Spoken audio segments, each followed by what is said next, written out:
Mr. Bowtie's Texas High School Sports Machine is driven by Henry Finley and McCombs Ford West, a proud supporter of all area local sports. McCombs Ford West, simply the best.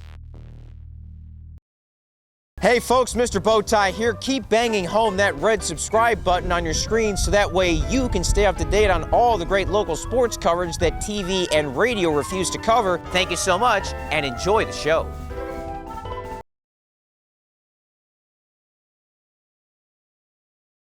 It's definitely easier being that a lot of the all the upperclassmen and juniors at least have been here before.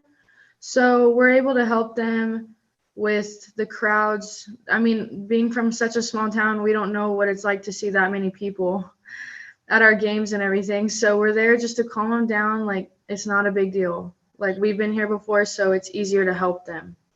Kayla, you're a sophomore. Kayla Looper in the middle of catchers. We know 1A softball is kind of awkward just because you don't have specific 1A districts. Everybody plays with 2A, and then some of them break away, and there are only 9 teams, I think, in the region. Does it make it kind of harder to prepare for the playoffs just because, unlike 2A through 6A, you don't necessarily know who you're going to be playing? Even in the bracket's always so quirky because some teams play a different amount of playoff games than others at playoff rounds. Yeah, it makes it a little harder. How do you all kind of, Kayla, how do you all kind of prepare, just because in the regular season, you may not necessarily know who's a 1A, who's a 2A, and you may not know their records because some teams count all their games, others do not. How does it complicate the preparation work where some of the records may be a little bit deceiving? We just practice more and get ready for the pitchers we're going to face. Mabry, you're a junior, so you played in the state semis and finals last year. We know McCombs Field's a lot different because of how the crowd's on top of you and how it's a lot hotter. How did you adjust to playing in that atmosphere? Just because it's a very different environment from playing even in the 6A diamonds that maybe you all have played regular season games in or playoff games.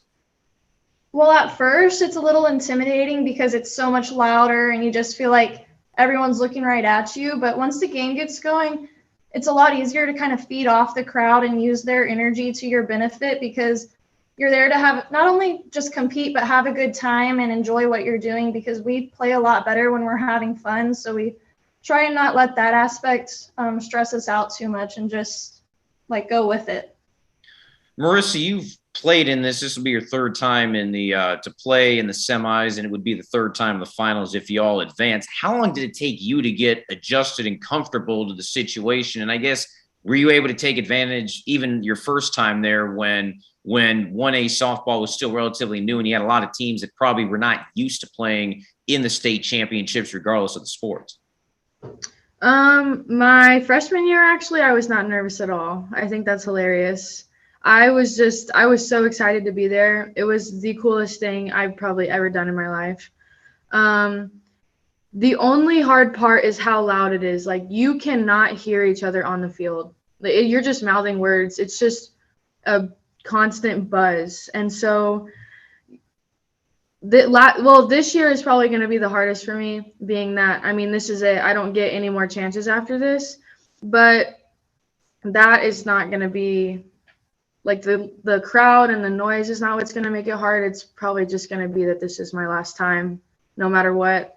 But the way that I adjusted, because of course it's a little intimidating, especially as a freshman when you get in there and it's so loud, but you have to let the excitement overrule everything. And you're like, all right, well, if I make a good play, then everybody's going to go crazy. And that's just awesome, you know? And so the crowd really does help you, even though it's really loud. So you just have to, once you start playing, you kind of forget about it. Kayla, the 4 teams in the draw will be Chireno, a team that's used to success in a lot of different sports. Dodd City, which beat you all in the final last year. Dodd City's won state championships. They also won one in girls basketball in 2021. And the other one will be Hermleigh, who was, I believe, in the inaugural 1A tournament when it started a handful of years ago. So knowing that, Kayla, how do you adjust? Because we know there's not a lot of great 1A softball teams across the state of Texas, but the ones that are great happen to make it all. And there's no team with a losing record. And there's no field filler to say.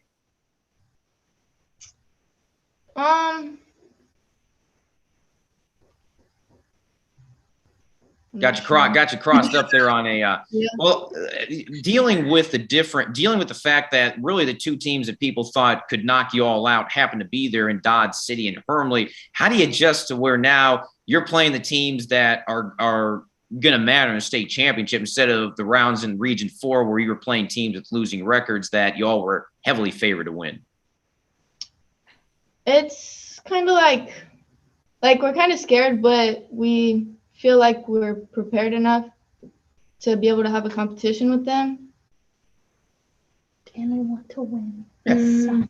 It's not as bad. I mean, every single year that I've been, it's been the same 4 teams, and now we have this new team, so we're kind of like, who are you? But we know what you have to do in order to compete with them, so we're ready no matter what. But it is nerve-wracking knowing that all the years it's been us 4. We know everything about the other teams, but we don't know anybody about this one. We don't know anybody on this team, so.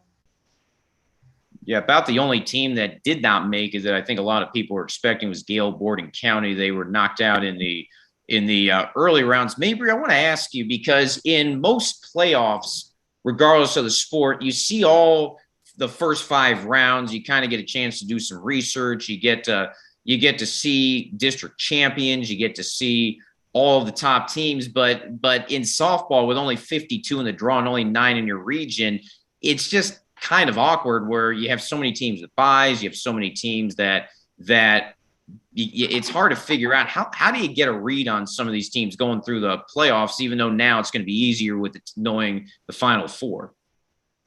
Well, through playoffs, it's just almost a little anticlimactic because we go to tournaments at the beginning of season and try and play as many difficult teams as we can, and then we just end up going through playoffs pretty quickly without a whole lot of excitement. So then as soon as we get to the state tournament, and then it's like, holy moly, we're going to have to play some serious teams again. And that part's just a little stressful because we haven't really been preparing. We've been preparing in practice, but we haven't been seeing anything super crazy up to this point. So we have to pay really close attention to the box score type, the stuff that we can find from their previous games, so that we're ready at the state tournament and hopefully can scout some of their games and stuff like that. But Kayla, being a catcher, obviously you have to call the game, flash the signs and all that stuff. And you probably either last year you got that sense of what it's like with the loudness that Marissa was talking about. How do you adjust your catching? Because again, the crowd's going to be on top of you, and you may have to go with even the football analogy of the silent count, so to speak. I normally just zone out the crowd, and sometimes I just don't even hear them. I just focus on the game, and I love catching for Marissa. She's a good pitcher. So, Marissa, you're obviously the veteran of the group, so you've been through this a lot. You've seen how 1A softball started when we had a 20-19 state semifinal game, and the team that scored 20 ended up getting run ruled in the state final.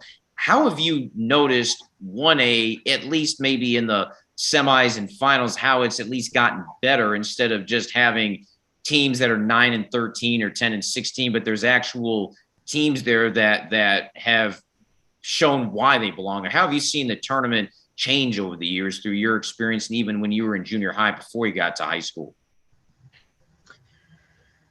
I've noticed playing select and everything, I've actually ran into quite a few of the girls from Chireno and all that.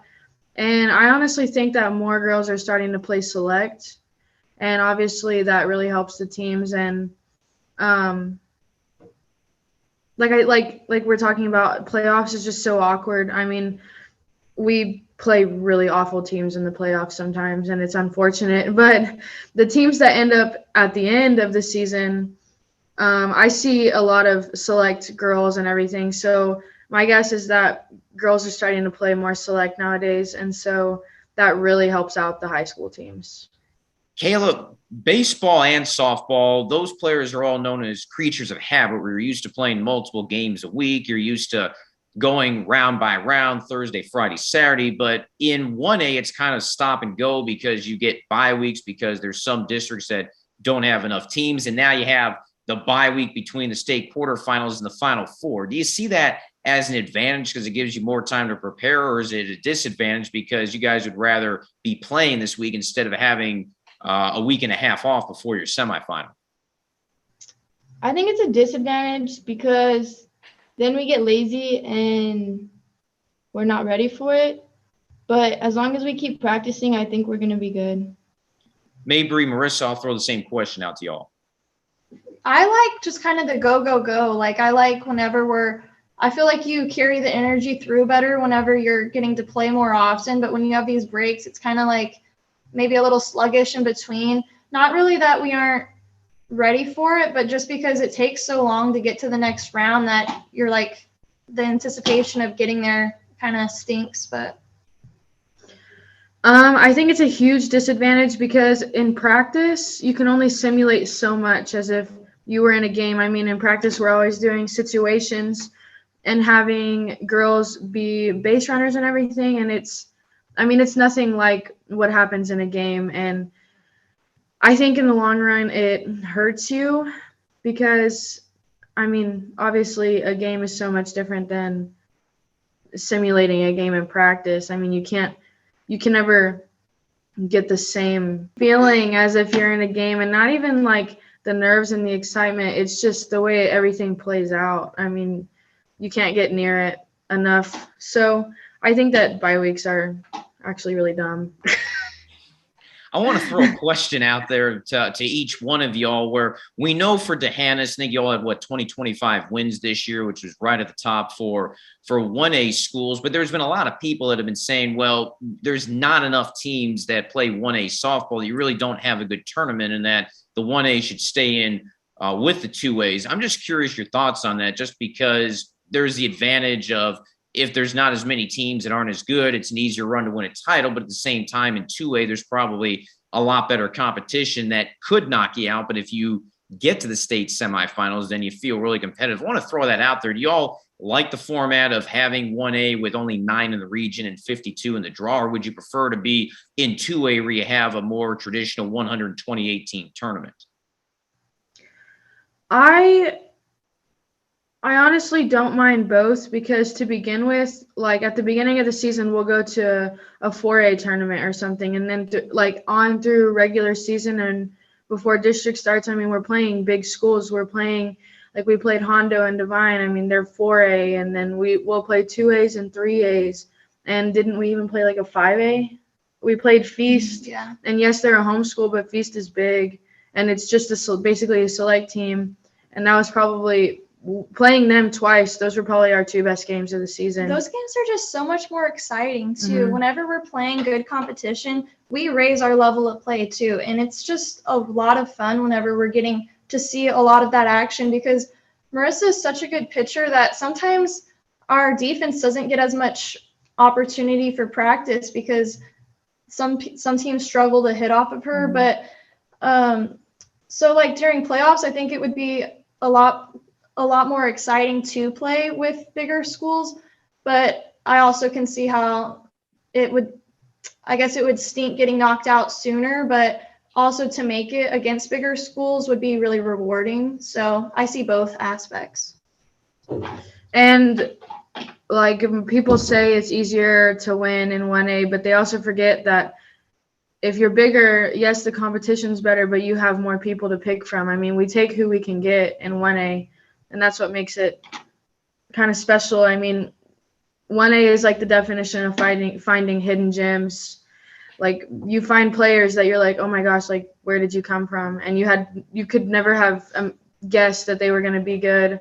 And it's an exciting part. I mean, it's kind of like a mystery because we just take whoever we can get. Yeah, like when people graduate or something, you've just got to fill a role that you might not have done before. So we really work with what we got, but that's what makes it harder, even though the competition's not as good. I mean, being that we don't have much to pick from, that's what makes it harder. Final question. I'll get you out of here on this one. I'm kind of just sitting back watching you all just kind of run the interview. I was thinking about just maybe going out and getting a sandwich since you all are doing a heck of a job. But Kayla, I'll ask you the final question on this. How do you adjust now to where the competition is going to get better? Where we've already talked about the atmosphere, but where you're going to play teams that you're not going to run rule. You're not going to run rule Dodd City or Hermleigh or Chireno. How do you adjust knowing you're going to have to play 7 innings? You're going to have to be in a game that could very well be a losable game. How do you, Kayla, raise your game just because of how you're not going to have the freedom of mistakes like you could have maybe in previous rounds or during the season? I think we all step up our game whenever we play more challenging teams. And I feel like we're more excited whenever we're playing harder. And the game kind of just goes by faster than it does playing the other teams because they're really slow. But well, definitely. We kind of get that. Go ahead. We kind of get that. Oh crap! We better get this. We got to get it together. Like we gotta go all out. That's the second time us. That's the second time in a year that I've heard a softball player say, "Oh crap!" The old Stanford last year when they came back to beat Crawford in the 2A final. We'll talk about that in another installment. Marissa Santos, Kayla Looper, and Mabry Herrmann, definitely appreciate y'all's time and look forward to seeing y'all in the semifinals, which will be on Tuesday. That will be May 31st. The state final will be on Wednesday, June 1st. And look forward to seeing you all try to make it 2 state championships in the last 3 years. Thanks, y'all, for the time. Thank you.